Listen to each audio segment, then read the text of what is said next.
Okay, here we go. So yeah, touch wood, we've got better sound quality now. I've tried a completely different port, completely different microphone, completely different cable. And it's on the tests I did, it seemed to have way less of that background hiss. So I don't know if the port has got damaged, or the mic has, or the cable's got all fucked. Could be anything really. I think it might also be coming from the being too near the equipment. So yeah, like when I had the microphone way back against the laptop on the last few parts, it was like right next to the laptop and the soundboard, so it might have been picking up ambient noise or some kind of electronic interference from there. So we'll see how much better it is now. It might be that it's better sound, but it's picking up the breathing again. The annoying thing is I could buy a mic stand and a pop filter, and or I could get further away from the laptop, but if I get too far away, I can't see the laptop. If the interference is coming from the soundboard, you think I could just move the laptop, but the cable joining the laptop to the soundboard is very short. So yeah, I'm in like a bit of a jam there. It's only because I have to react to this footage that I can see. Yeah, if I wasn't looking at footage when I do a normal like podcast, it'll be fine, especially if I get like a mic stand and stuff. So yeah, it's kind of a pain in the butt, but there you go. I have to see how it goes. But it's great. This whole thing has been a trial run for doing other kinds of audio stuff, and mixing with the footage actually makes it harder. And if I can do that, I can definitely do just audio. So I'm quite happy with that situation. So yeah, we're getting a new Pokemon from this new area. Got a Vulpix that's a nice backup fire guy. That's neat. Healing up. But yeah, that counts as its own route. I have to check a lot what like routes. Sometimes routes continue, as I've said before, and so I don't want to overclaim my Pokemon.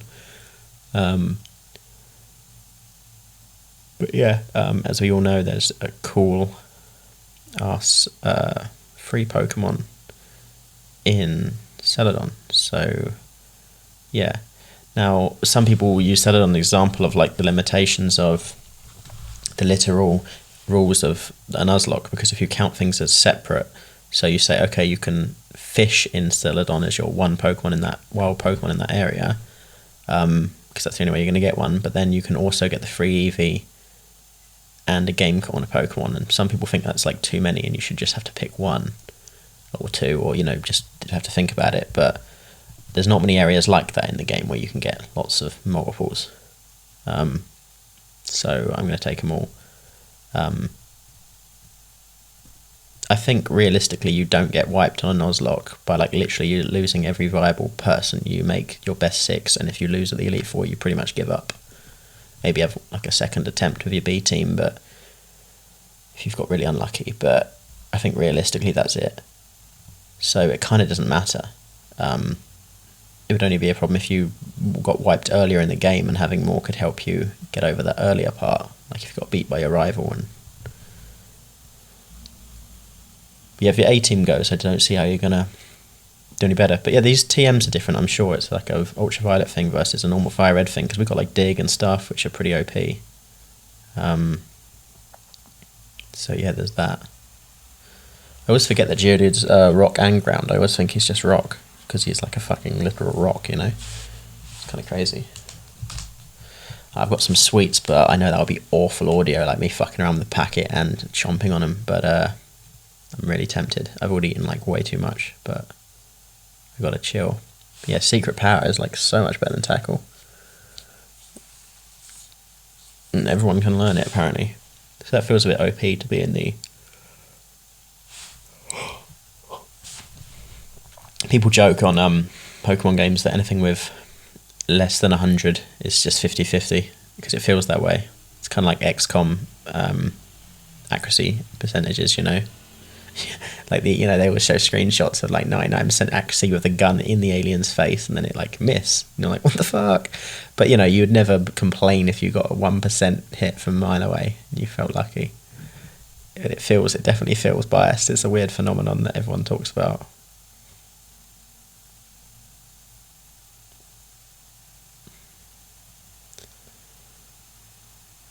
So yeah, they fucking nerfed this. Like in the original game, you get like Ice Beam and shit like that from this girl, But I feel like you only get bullshit like light screen and reflect, and like, why did they nerf that? I don't understand.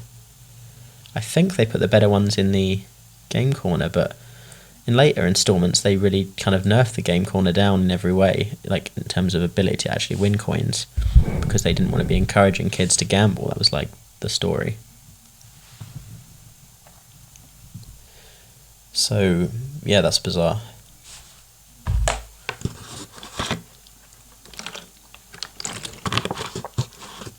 We're also annoyingly going to need Cut again to get into the grass gym, and the like, annoyingly the Pokemon with Cut is grass type, and so he's less useful, so I'm effectively only going in with 5 Pokemon or teaching a good Pokemon a shit move. But that's okay. I think the grass gym's pretty easy. Famous last words, but we have a flying type and a fire type now, and a grass type myself who should be resistant to everything, including getting poisoned. In Seedling's case.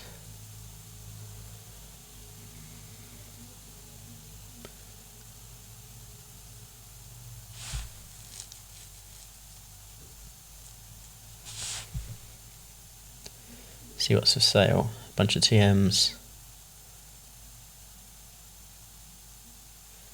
So you can get extra EVs, but so yeah, definitely only one from there. Porygon's such a strange idea for Pokemon. Like, they're, you know, actual animals made by some Pokemon god or whatever, and they're like specifically distinct from humans, and then go in like Pokeballs and stuff, which humans can't. But then you can just make one on a computer. Like, that implies you could make a person on a computer too. You know, they're living flesh. Like, it's just weird. Porygon's weird to me. I feel like it should have been like a bigger plot point. Like, what if they started making, rather than making Porygons, what if they started making artificial versions of, like, the real versions, you know? Like an artificial Pikachu. Would it be all QB like Porygon 1, or would they, like, replace them? That would be, like, an interesting, like, spin-off, or, like, dystopian. No one's seen a real Pokemon in years. Like, they all have these fake ones. Like, they're like an Alexa, or like a... just one of those like robot pets. I'm surprised we haven't got robot animals yet. Like, I know they couldn't like really live as wild animals with all the infinite like things, but you could probably simulate a zoo animal more easily. Just have it pace around the cage and roar occasionally and all that stuff. So yeah, getting the tea off that lady, you can then give it to the guards. But yeah, they say you can soft lock yourself in Pokemon, where you can spend all your money in the classic ones and then not be able to afford to buy a drink to give the guards, and there's no way of doing like a versus seeker or something. You could always get a Meowth with payday, but I guess you could get yourself to the point where you're completely out of money, so you couldn't even buy a Pokeball to put the Meowth in. But I feel like they should, I don't know, I feel like games, you should be able to fuck it up, you know? Like, it's like life, you can fuck up your life. Like, you could just have a momentary psycho thing and just, like, shove a person in front of a car, and then, like, you're in jail and a pariah, quite rightly. You could fuck up your life if you wanted to. Like, that's, like, the dangerous thing about life. And yet, like, I don't know, you just, you know? Like, I think it's weird that sometimes games, like, pander to you like that.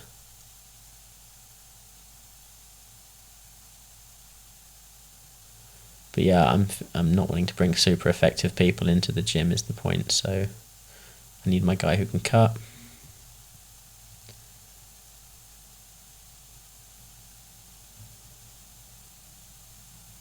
I'm also thinking about getting Eevee in the mix.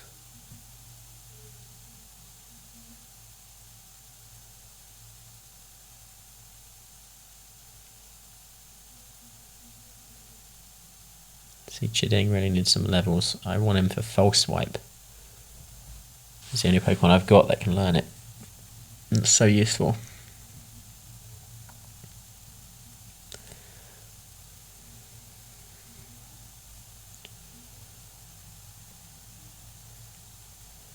But yeah, he doesn't learn it for quite a lot of levels. And I think what I keep doing is like because I used to know this, so I don't care about looking it up, but how the daycare does moves, because it overwrites them, and I found out that it overwrites it like learns it in the 4th slot and pushes all the other ones up 1 space, which is completely, it makes sort of a way to do it, but I don't think that's intuitive at all. So yeah, I was confused by that, so there you go, we have a team assembled. Well, 5 people and a guy who can do cut.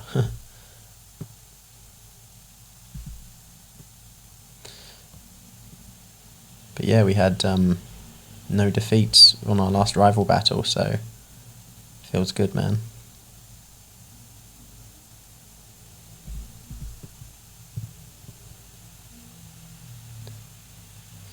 Now we can cut things, and there's an opportunity. Yeah, I was checking its new route. There's an opportunity for a new Pokemon here.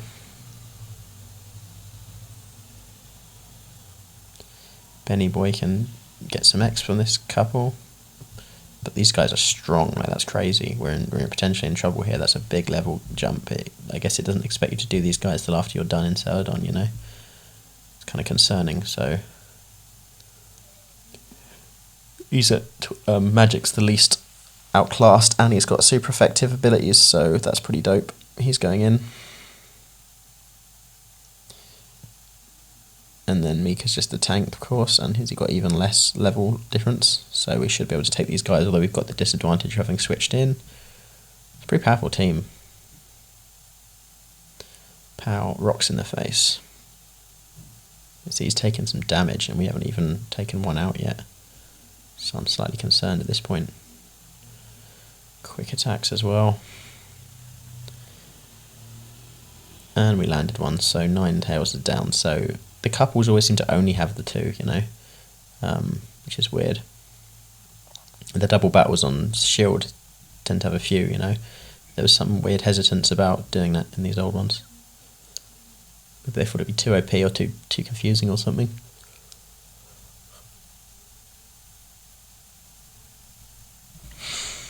It's weird how the game treats them as one trainer, like they've got 6 I guess it would be fucked up if they had 12 Pokemon and you only had 3 pairs and they had 6 pairs, you know. It's good, it's a bird, but it uses non-flying moves on us. Cheers, mate. And it lowers our attack, but we don't need it at high, so I love it when things work out like that. If I don't land this sleep powder soon, it's going to be hard to catch. There we go.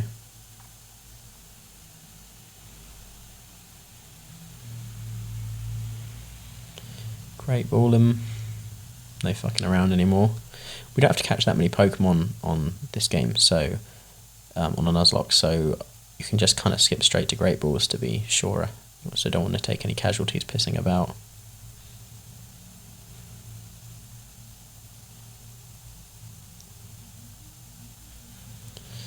So she says don't tell anyone about living there, but like it's a fence in front of her and then there's a house. People would see the house. Hey, what's with that house behind that fence, you know? I never really understood that. And then there's a couple in there, like... Did that couple visit her, like, for a threesome or something? And then, like, then the bush grew back and they're trapped forever? Like, I don't... And they had fire Pokemon. I guess they could have burnt down the bush, but it's not very an in-game thing. If they had flying Pokemon, that would make sense. Oh, they flew in there, you know, but... a bit confusing. CD's below Magic, that's a crime. I always have my starter 1 level higher. It's like a thing. At least 1 level. Here we go, Grass Gym.